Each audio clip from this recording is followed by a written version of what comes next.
Hello, it's Carolyn Tiger here today with your 5-minute fix. Today's topic is there room on your broom? So there is a darling children's book called Room on the Broom, and it's also been made into a little movie, and my children have watched the movie a few times. It was actually given to them as a gift, and a very sweet gift.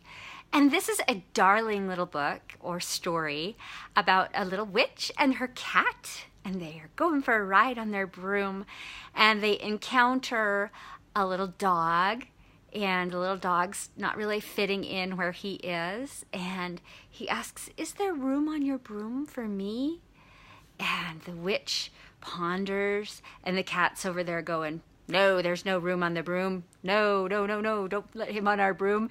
And the witch is like, "Why, yes, there's room on the broom for you," and hop on aboard, and they fly away. And then they encounter a little, I think the bird is next. They encounter a little bird who doesn't fit in. And the bird says, "Is there room on your broom for me?" And the cat's over there going, "No, we already got a dog and you and me. There's no room on this broom."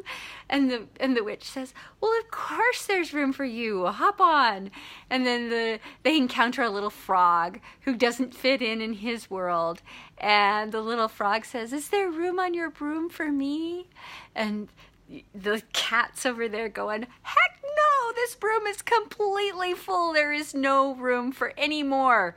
And the witch starts counting, and she's like, "Why, yes, there's room for you." And the frog hops on, and they're journeying along on the broom, flying around, and it had a little hard time getting off the ground, but it's flying around, having a great time. They're all up in the air. My hair looks funny. Anyway, they're all up in the air having this gay old time. I have to fix that because it's driving me crazy. Okay, so they're all flying around, having a good old time on the broom. And then all of a sudden, the frog jumps and the broom breaks in half. And all of the riders fall off. Their half of the broom falls to the ground. And the witch is still on hers, up in the air, sputtering around. And all the riders land on the ground. And the witch she's up there trying to hang on and not fall. And then all of a sudden a dragon appears. And the dragon is chasing her through the sky, telling her that he's going to eat her because, he loves witches and fries. And the witch is so scared, and she's flying around, and she's zooming everywhere she can on her broken broom. And all the little riders are down on the ground, and she swoops by with the dragon close behind, and she's yelling, "Help, help, help." And all of the little critters are like, "Oh no." You can see them thinking. And then what happens? Oh, the witch crashes. Her broom catches fire from the dragon's fire coming out of his mouth, and it shrinks down to nothing, and she lands on the ground and crashes, and the dragon is about to eat her, and he picks her up, and he's carrying over to where he's going to munch on her and have a nice witch for lunch. And all of a sudden, this huge scary monster comes up out of the bog, and it was really tall, and it had, 4 sets of eyes, and it made this scary noise. And they told him to leave the witch alone because the witch was theirs. Scared the dragon left the witch, apologized, and ran away. And then there was the witch with all of her little people that she'd had on her broom. So here they are with the little broken broom that the riders had fallen with, because the witch's first half it was gone. It had burned up. And so the cute little dog sets the broom aside and, brushes it off, hands it to the witch, motions to the cat, "You and the witch go on the broom and have a wonderful time. The rest of us will be just fine." Oh, isn't that sweet? But the witch has another plan. And she says, "Nope, I've got a better plan." And she has everybody go and gather something. And then she gets out her cauldron, and she throws everybody's contribution into the cauldron. And then she throws in the piece of the broom that's still left, and she mixes it up. And then, woof!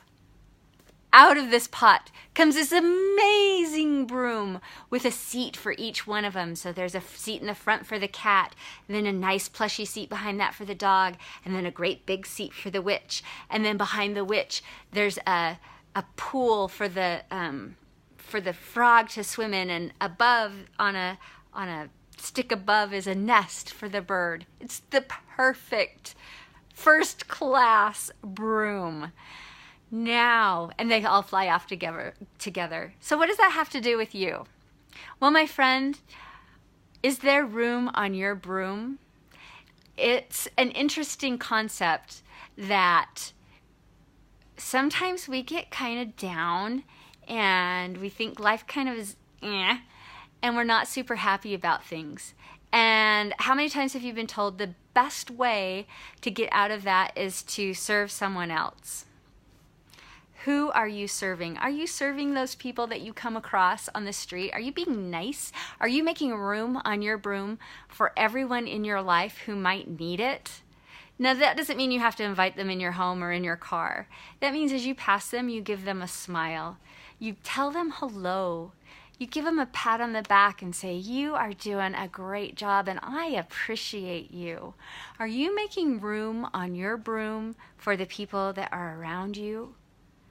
Now think about this witch. She was kind and sweet, and she made room for everyone. Now think about the cat. He was kind of like, I don't have any more room. I'm giving all I can give. I don't have any more space. There's always more to give. There's always something more you can do to lift another. And so be like the witch. Make room on your broom. And I promise you that through the law of giving and receiving, as you give, you will receive. When you are in a time of need, as the witch was, where she was about to be eaten, you will be blessed with people who will show up and help you. So don't be afraid to make room on your broom. Don't ever think you're too full. You can always give a smile. You can always give a kind word. You can always put your arm around someone. Even when you're in a bad mood, you can still be kind to others. You never know what your small act of kindness will do for another. You never know when it might be the one thing that really keeps them going that day. So that's your challenge for today's 5-Minute Fix. Make room on your broom. Bye-bye.